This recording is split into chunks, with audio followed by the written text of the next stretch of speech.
didn't take you for a coward. I'm not a coward.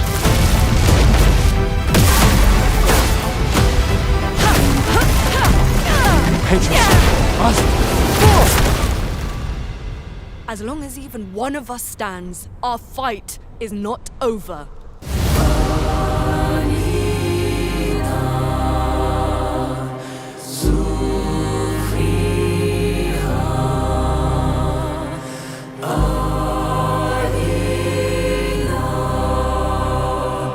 Expedition 33 may be a lot of things, but it's not normal. It starts out in a weird world, a shadow world, where years ago a whirlwind broke the city apart, threw the absolutely massive human city into the center of the ocean, and that was a cataclysm known as the Fracture.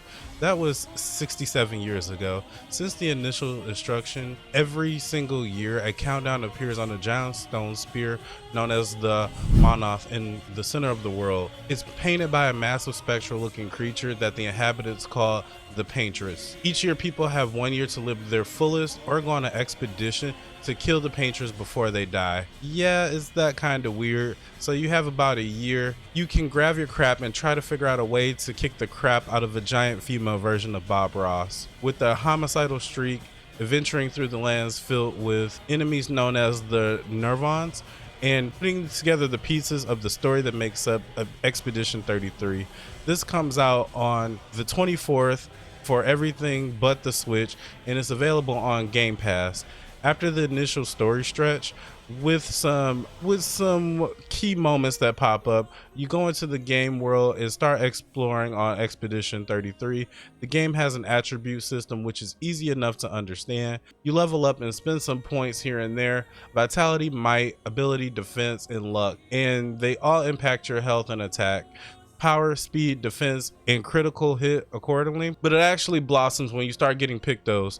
For example, marking shot means you have a chance of causing fire when you free aim at an enemy, or the ability to dodger, which gives you a free action point if you perfectly dodge an incoming enemy attack. If you have one equipped and battle enough enemies, it actually becomes a passive that you can use and then switch out that weapon for something else. It can be a little confusing. You have 3 shots for active pictos, but when you move them into passive, you can spend a point system that's tracked separately. I think that might confuse some people overall, but it worked pretty well. It also offers a sense of exploration that I liked when it came to the skill system. They're pretty good. Each character has a skill that you can buy, like 1, 2, 3, 6, or 10 points. It just depends on the character. Some skills aren't the greatest, but when you merge those skills, many of them doing elemental damage or reflecting the class of character, it works well. It takes a while to come to grips with it. For example, the fencer character has the stances. You might have a special move you attach that causes fire, and maybe you want to do that, but it'll switch you at the end of the move to a stance that causes a ton of physical damage on your next hit, or you'll lose all your defensive. And of course, if you just got done doing that move, the enemy will hit you at least once before you pull off your next move. There's also characters that has a lot of spells, giving them 0 to 2 action points back. Made me actually plan what was I gonna do next if I get to 0, 1, or 2. There's some complexity there. By the way, those aren't just the starting characters. There's one that you get later that throws everything on his head. That continues with the magic caster. This one is interesting because they cast spells and they gain stains on themselves. Think elemental buildup, but if you cast a fire spell, there's a high chance it adds an ice stain or something seemingly opposite. Sounds odd, and it is, but once I've grasped the fiction of it, I liked it. It feels cool and different, and of course you probably saw this, but there are a lot of QTEs events.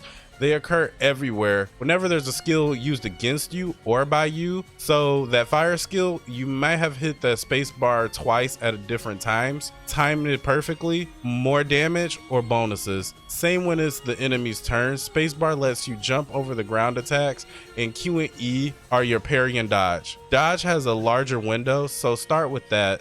Space is really only needed for ground attacks, but when it comes to parrying, if you also parry perfectly and is not a combo, you'll instantly deal a bunch of damage.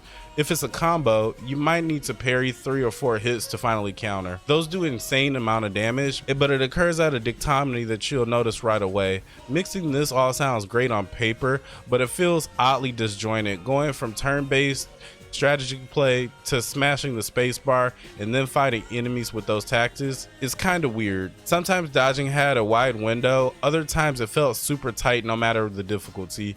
You can turn the QTE events off, but only for your actions. You still need perfect parries and dodges. Later, that gets hard due to the enemy's design, animation, and on-screen chaos.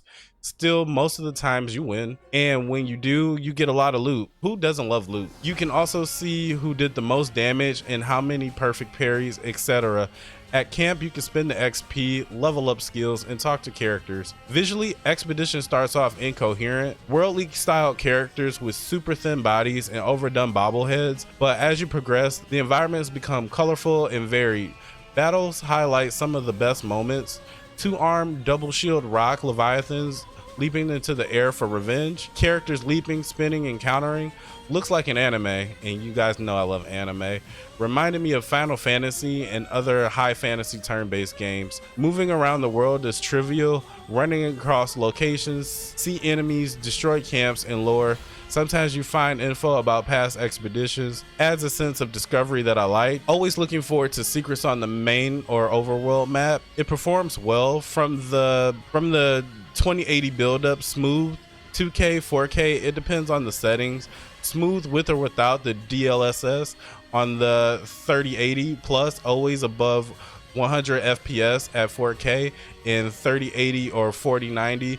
The 2080s need some adjustments. Only in busy selections that I did get frame rate drops on occasional stutters, but very rare.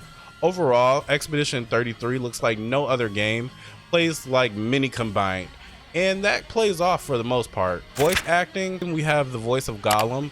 We also have Charlie Cox from Daredevil, Christy Ryder, Jennifer English, and many more. They do a great job, though I didn't love the sentence-to-sentence F button mechanic. Felt flawed. Music is some of the best I've heard in years. Cello and Guevara's relax and explores. Location, enemy has themes. The composer ensured that the lead vocalist creates a feel that blankets the world. Timely, paired with visuals, fantastic. The music never gets old in a way that I found myself humming them later when I wasn't just playing. Sounds pretty good. Expedition 33 delivers on what needs to, but misses on some of the mundane. Running sounds like your feet are wrapped in socks and cottage cheese. You may need to work, especially for your sound you hear consistently. When it all comes together, QTEs, battles, wonky ass story, is it fun? Expedition is unique, often enjoyable, not so much exploration or running around, which are bog standard, even with the overland map, but in battle, picking your build, using it, counting action points, squeezing out more power, the game works. I just wish there was more complexity made and more sense. Sometimes a character feels almost reversed. Fictionally, it makes a lot of sense. It does, without spoiler, but as a whole, it can confuse first-time players, and that's why you're here, hopefully. Camp can feel weird, some things you just can't do, and players might wonder, why can't I switch this here? Why can't I go back? It feels very odd, and that's kind of the whole theme of the game.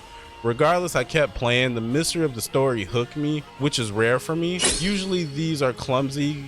QT system is odd. You can't fully turn it off. What you can turn off, you won't care about. Animations and enemy variations, especially with 4 to 5 or a boss. You might pull a boss that if you miss one QT, the reverse is a full wipe, which happened to me regardless of the difficulty, and that sucked. Suddenly everyone felt like the Hawk fighting Thanos. You're the Hawk and some purple duel with the boss action wrecks you. That's exactly how I felt. Did I quit? No. I powered through, but I wish it was tighter. If you're gonna buy this game, buy it on sale, deep sell, or never touch. There's a lot here that makes Expedition 33 special, but special in a way that doesn't mean it's always smooth. It's a mystery translated through another mystery, which is, again, very odd. Anyway, that's it for me. Please check me out on my Twitch channel. I go live every Monday, Wednesday, Friday, and Sunday night at 9:30 Eastern time. Other than that, take care, love somebody, and I'll catch you for the next video.